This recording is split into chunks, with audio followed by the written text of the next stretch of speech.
Ja, mooi hè. Mooi, prachtig mooi Eikenhouten uitzichtpunt. We zijn hier op het einde van de Hege Bult, van het Droegehamstermieren. En tevens ook het einde van het nieuwe fietspad van fase 1. En als je hier bovenop klimst via het trapje, dan heb je hier op het einde, op het verheegde punt van de Hege Bult, een schitterend uitzicht door de Droegehamstermieren. Er staat een nagelnij uitzichtplak onder de van natuurgebied de Hamstermieren.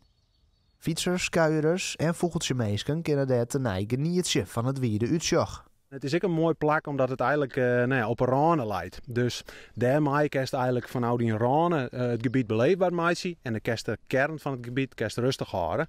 En de gemeente die heeft dit fietspad hier online, prachtig mooi naar fietspad. En dat is eigenlijk een beginfase. De fase 1 is nou al rond. Hopelijk komt later fase 2 ook nog, dat het fietspad nog terugrint. De boswachter is wies met het nije plak.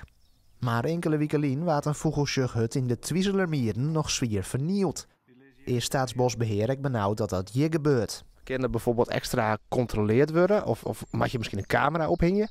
Dat zou mogelijk iets wezen. Tot nota gaat het goed. We hebben in het is nou breedseizoen. Dus we houden sowieso in onze terrein nou extra toezicht. Ja, we willen gewoon een beroep doen op het gezonde verstand van mensen. Als je wat gebeurt, spreek elkaar erop aan. Bruk je verstaan, lid het netjes, lid het plak ik netjes. Kan iedereen ervan genieten.